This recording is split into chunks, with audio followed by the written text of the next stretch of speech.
ഈ വിഷയമുണ്ടായി. ഇപ്പോ വളരെ മഹാനായി ചിത്രീകരിക്കുന്ന കോൺഗ്രസിന്റെ നേതാവുണ്ടല്ലോ, സ്ഥാനക്കയറ്റമൊക്കെ കൊടുത്ത നേതാവ്, എന്തേ അവിടെ ഒരു പ്രകടനം പോലും ഇതിൽ പ്രതിഷേധിച്ചുകൊണ്ട് നടത്തിയില്ല. ആ ഘട്ടത്തിൽ ഒരു പന്തംകുളത്തി പ്രകടനം പോലും അന്ന് നടത്തിയില്ല. അപ്പൊ അത് നടത്താതിരുന്നത് കുന്നംകുളത്ത് അല്ലെങ്കിൽ തൃശ്ശൂരിലൊക്കെ ഇപ്പൊ നടക്കണത് നമ്മുടെ ഈ ഗോളാന്തര സിനിമയിലെ ഒരു രംഗാണ്. അപ്പൊ അതില് മുരിങ്ങച്ചോട്ടിൽ രമേശൻ നായർ എന്നുള്ള കഥാപാത്രമാണ് മമ്മൂട്ടിയുടേത്. അപ്പൊ മമ്മൂട്ടി കാരക്കൂട്ടത്തിൽ ദാസൻ അത് പറഞ്ഞു അങ്ങനെ ആയതാ. ഈ കൂട്ടത്തിൽ എന്ന് പറഞ്ഞിട്ടേ അങ്ങനെ ആയതാണ് കാരക്കൂട്ടിൽ ദാസൻ. അപ്പൊ ഈ ദാസൻ എന്ന് പറയുന്ന കഥാപാത്രം സ്ഥലത്തെ പ്രധാന ഗുണ്ടയാണ്. സ്ഥലത്തെ പ്രധാന ഗുണ്ടയെ നന്നാക്കാൻ വേണ്ടി മമ്മൂട്ടിയുടെ കഥാപാത്രം ഒരു പെട്ടിക്കാട്ടിട്ട് കൊടുക്കുകയാണ്.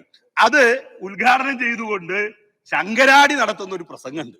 അതൊന്ന് കേൾക്കണം. നല്ല ഇപ്പൊ കുന്നംകുളത്തും തൃശ്ശൂരിലും നടക്കുന്നത് അതാണ്. AICC നേതാവ് ചെല്ലുന്നു, അദ്ദേഹം മോതിരം കൊടുക്കുന്നു. വേറെ ഒരു നേതാവ് ചെല്ലുന്നു, അദ്ദേഹം സ്വർണമാല ഇടുന്നു. ഈ നിലയില് ഇദ്ദേഹത്തെ വെളുപ്പിക്കാൻ വേണ്ടി നടത്തുന്ന പരിശ്രമം ചെറുതല്ല. അത്യാവശ്യം നന്നായി അറിയുന്നതാണ്. മലദ്വാരത്തില് കമ്പി കയറ്റിയ DYSPയെ കണ്ണൂരില് സംരക്ഷിക്കാൻ വേണ്ടി നടത്തിയ ശ്രമം നമുക്കറിയാലോ.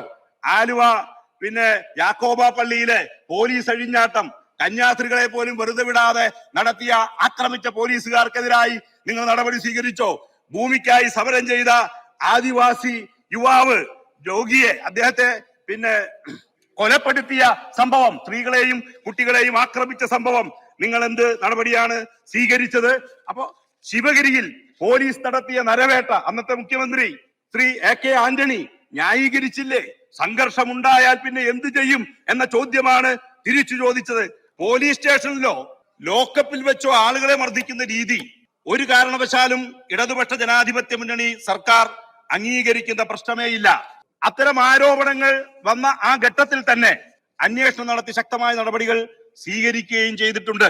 UDFന്റെ കാലത്ത് പോലീസ് ക്രിമിനലുകളെ എങ്ങനെയാണ് കൈമയും നിറന്ന് സംരക്ഷിച്ചിരുന്നത് എന്ന് നമുക്ക് എല്ലാവർക്കും അറിയാം.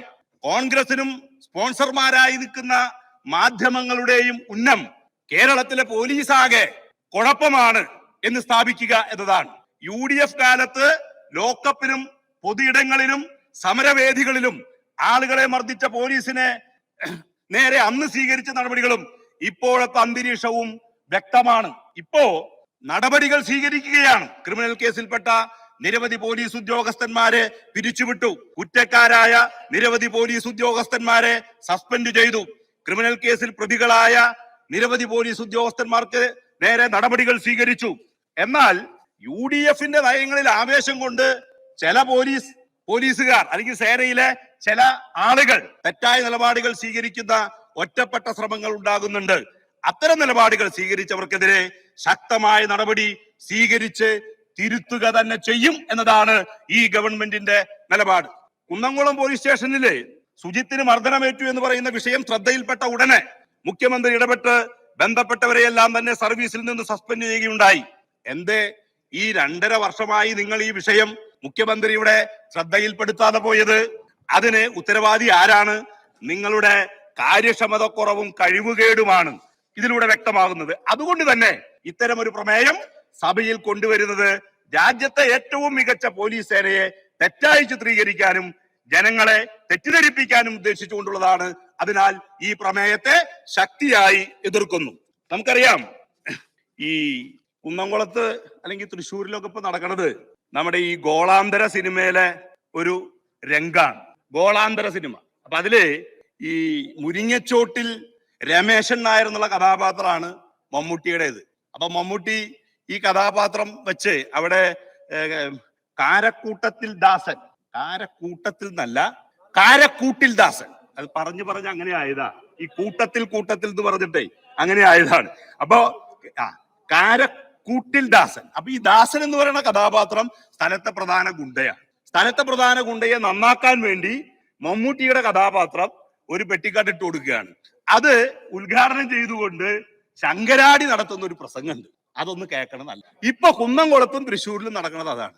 AICC നേതാവ് ചെല്ലുന്നു, അദ്ദേഹം മോതിരം കൊടുക്കുന്നു. വേറെ ഒരു നേതാവ് ചെല്ലുന്നു, അദ്ദേഹം സ്വർണമാല ഇടുന്നു. ഈ നിലയില് ഇദ്ദേഹത്തെ വെളുപ്പിക്കാൻ വേണ്ടി നടത്തുന്ന പരിശ്രമം ചെറുതല്ല. നമുക്കറിയാം, ഈ പറഞ്ഞ കേസിന് ആധാരമായ സംഭവങ്ങൾ, ആ സംഭവവുമായി ബന്ധപ്പെട്ടുകൊണ്ട് ഒരു പോലീസ് ഉദ്യോഗസ്ഥനെ തള്ളിയിട്ടിട്ടുണ്ട്. അദ്ദേഹത്തിന്റെ വാച്ച് തകർന്നിട്ടുണ്ട്. കൃത്യനിർവഹണം തടസ്സപ്പെടുത്തിയതുമായി ബന്ധപ്പെട്ടുകൊണ്ട് അവിടെ കേസുണ്ട്. ഈ കേസിലെ പ്രതിയെ സംബന്ധിച്ചിടത്തോളം 10-11 കേസിൽ പ്രതിയാണ്. ചിലത് രാഷ്ട്രീയ സമരങ്ങളാണ്, അത് ഇരിക്കട്ടെ, നമുക്ക് മാറ്റാം. പക്ഷേ ക്രൈം നമ്പർ 386 2019-2018 വർഷം 26/3/2019 പിന്നെ ഉണ്ടായ ഒരു സംഭവം കുന്നംകുളം എരുമപ്പെട്ടി പോലീസ് പരിധിയിൽ പൊതുജനങ്ങൾക്ക് സമാധാന ജീവിതത്തിന് ഭംഗം വരുത്തത്തക്ക വിധം തുടർച്ചയായി ക്രമസമാധാന പ്രശ്നങ്ങൾ സ്വീകരിച്ചതിന്റെ അടിസ്ഥാനത്തിൽ പ്രത്യേകിച്ച് രാത്രിയിൽ പയ്യൂരിൽ വെച്ച് ഇരുമ്പ് പൈപ്പ്, വാൾ എന്നിവ കൊണ്ട് അടിച്ച് പരിക്കേൽപ്പിച്ച സംഭവത്തില് പ്രതിയാണ് ഇദ്ദേഹം. അതുപോലെ തന്നെ ഐക്കുളങ്ങര ക്ഷേത്ര അനുബന്ധിച്ചുള്ള ക്ഷേത്ര ചടങ്ങുകളിലെ അത് അലങ്കോലപ്പെടുത്താൻ വേണ്ടി നടത്തിയ ക്രമസമാധാന പ്രശ്നത്തിന്റെ പേരിലും ഇദ്ദേഹം പ്രതിയാണ്. ഈ രീതിയില് അദ്ദേഹത്തിന് ഒരു കേസ് ഡയറി ഉണ്ട്. ഈ രീതിയിൽ ഒരു കേസ് ഡയറി ഉണ്ട്. അപ്പൊ അത്തരത്തില് ഒരു കേസ് ഡയറി ഉള്ള ഒരാള് പോലീസിന്റെ കൃത്യനിർവഹണത്തിൽ കയറി ഇടപെടുന്നു. ആ സാഹചര്യത്തിലാണ് ഈ സംഭവം ഉണ്ടായത് എന്ന് നമ്മൾ മനസ്സിലാക്കേണ്ടതായിട്ടുണ്ട്. എന്നാൽ ഈ വിഷയമുണ്ടായി.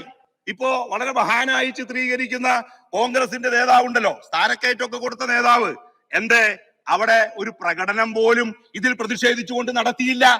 ആ ഘട്ടത്തിൽ ഒരു പന്തംകുളത്തി പ്രകടനം പോലും അന്ന് നടത്തിയില്ല. അപ്പൊ അത് നടത്താതിരുന്നത് എന്തുകൊണ്ടാണ് എന്നത് നമ്മൾ മനസ്സിലാക്കേണ്ടതാണ്. അപ്പൊ ഇവിടെ ഒരു ഗൂഢാലോചന ഇതുമായി ബന്ധപ്പെട്ടുകൊണ്ട് നടത്തുകയാണ്. അപ്പൊ ഈ നിലയിലെ നിരവധി കേസുകളിലെ പ്രതിയായിരുന്ന ഒരാള് അത്തരത്തിലുള്ള ഒരു സംഭവവുമായി ബന്ധപ്പെട്ട് പോലീസിന് നേരെ നടന്ന ഒരു സംഭവത്തിലാണ്. എങ്കിലും ലോക്കപ്പിൽ നടക്കുന്ന ഇത്തരത്തിലുള്ള നടപടികളെ ഒരു കാരണവശാലും അംഗീകരിച്ചുകൊണ്ടല്ല ഗവൺമെന്റ് എന്ന രീതിയിൽ കൃത്യമായ നടപടി സ്വീകരിച്ചിട്ടുണ്ട്.